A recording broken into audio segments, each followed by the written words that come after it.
bir efendime söyleyeyim destan. Yani gerçekten erkeklik, mertlik destanı yazmış olan delikanlı, insanlığı, fedakarlığı ve dürüstlüğü babaytlere rehber olmuş Matram İsa'dan. Bir tane yazdığı bir destan. Yani destanı o yazmış.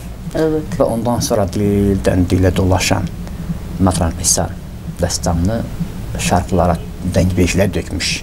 Efendime söyleyeyim, Matram İsa sizler için bir armağan edeyim. Teşekkür ediyorum. Ay Matram ayrı çomavani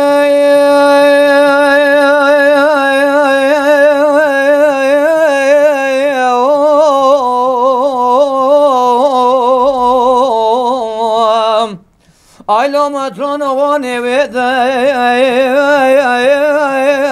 Ali kola gazid vede kelek vanot yarabe kelek yakabine bome girede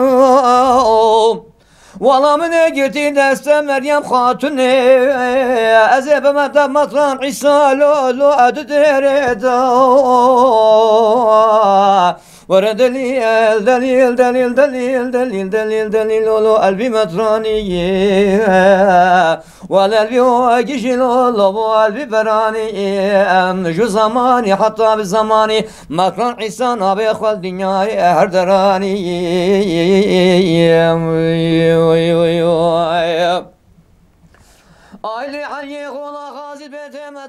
Benim isim Gayane. Soyad isim Gevorkyan. Ben Gayane Gevorkyan. Ermenistanlı vatandaşıyım. Doğdum Ermenistan, Erevan'da.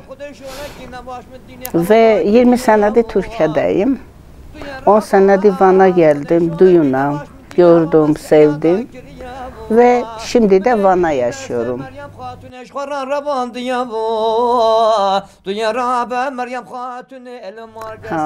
Van'ı çok seviyorum. Ve sonra araştırdım, bildim ki benim dedelerim Van Gevaşkert köyden gittiler, babaannem.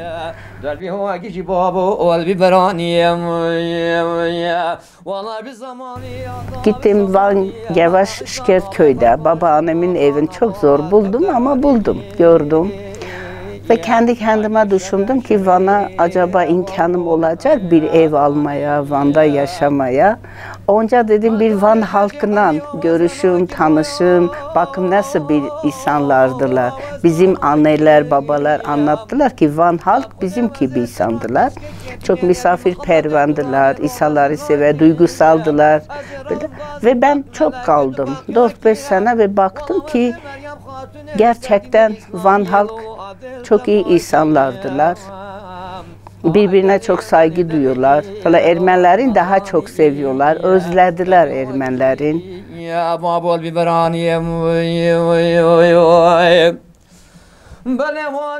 Keşke olaylar olmasaydı, keşke kimse gitmeseydi. Keşke burada olsaydı. Tabii ki keşke bir derdin dermanı olmaz ama bundan sonra ben buradayım. Ve çok seviyorum Van'ın, Van halkın.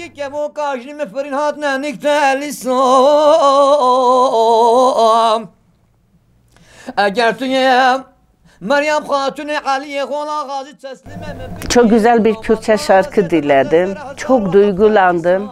Niye duygulandım biliyor musunuz? Benim annem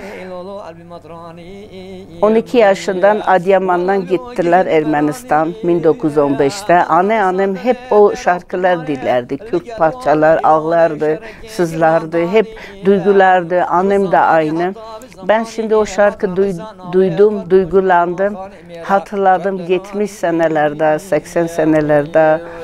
Kendime o senelerde istedim. Yani o zaman annem yaşıyor, annem yaşıyor. O Kürt şarkılar diliyordum.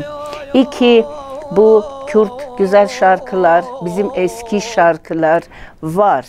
Daha devam ediyor ki bizim analarımız, bizim duygularımız bitmiyor.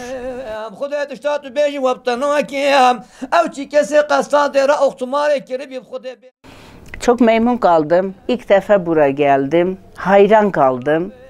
Ve düşünüyorum ki ilk son olmaz. Hep geleceğim. Çünkü İsmail Bey o kadar güzel karşıladı ki Ben hiç yabancılık istetmedim. Öyle bildim ki 80 senede gittim, 80'lerde gittim benim annemin babamın köyde. Öyle bildim ki oraya gidiyorum. O kadar güzeliydi.